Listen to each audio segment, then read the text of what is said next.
د ټلیفون سړی. د شا دروازه یې خلاصه کړه او له د باندې څخه یې زما د نامه پوښتنه وکړه. ما ویل هو زه یم، مهرباني وکړئ. له 11 کلن 12 کلن زوی سره موټر ته راوخته. ما یې ادرس ورته ووایه. دې په پنجابي راته ویل هو همداغه ادرس ته ځو. وروسته یې دستي راڅخه وپوښتل پنجابي ویلی سې؟ ما په انګلیسي ورته وویل I am sorry. یعنې څه دې وویل؟ سر مې نس په خلاص. دې د اوکې په ډول سر وښوراوه او راته ویې فهمول چې پوه سوم چې پنجابي دې نه ده زده.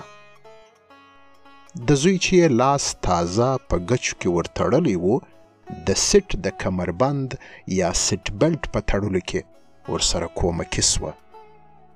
وروسته یې پر سر جپون غوندې سپین پوړنی سم کړ او په خپل ټلیفون کې مصروفه سوه. ما موټر ته حرکت ورکړ او ژر هایوې ته ورولوېدم. ډیر نه و تللي چې له ټلیفون څخه یوه ډډ خو آرام آواز زما توجه ځان ته واړول. آواز په آرامۍ دا خبرې کولې: مسلمانان 5 وخته لمونځ هم کوي، خو بیا هم په فوکس او توجه کې ډیر مشکلات لري. دا ولې؟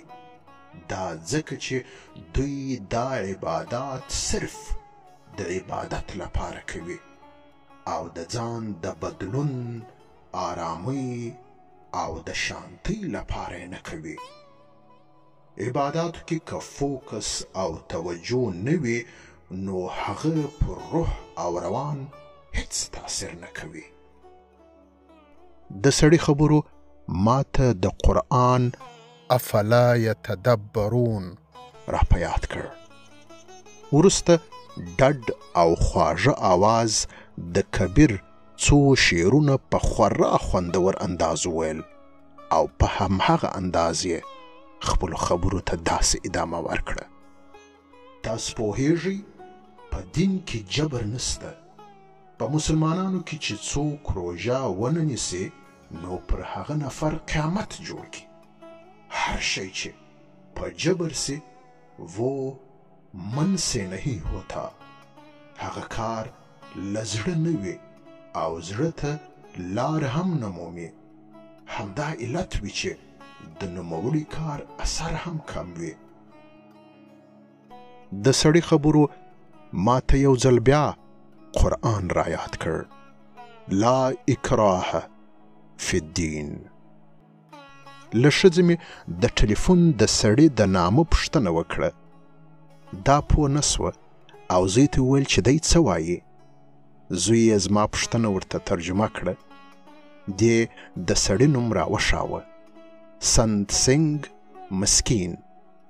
او دستي یې وپوښتل د سړي په خبرو دې سر خلاص سو؟ ما چې تر مخه دې ته ویلي وه چې په پنجابي نه پوهېږم، اوس ورته رسوا سوی وم. په اردو مې ورته وویل توړه توړه او خپل سفر ته مو ادامه ورکړه. پر باقي مانده لار د مسلمانانو هغه اکثره ملایان رایاد سول چې د وعظونو په وخت کې پر منبرونو په څومره سپکه لهجه د نورو د دینونو سپکاوی کوي او خپلو وعظونو ته څرنګه رنګ و روغن په ورکوي.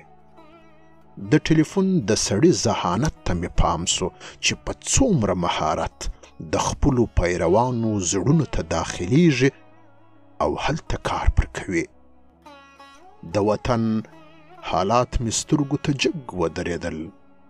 د دین د مخکشانو پر تعلیمونو بندیز، پر هنرونو بندیز، پر خبرو بندیز، د خپلو حقوقو پر غوښتلو بندیز او حتی د سلمانیانو په سلمانیو کې د ژیرو پر وهلو بندیز به څنګه د دوی د پیروانو وزړونو ته لار ومومي. له دین څخه چې د حاکمانو کتک جوړ سي، د هغه دین د پیروانو دې خدای مل سي.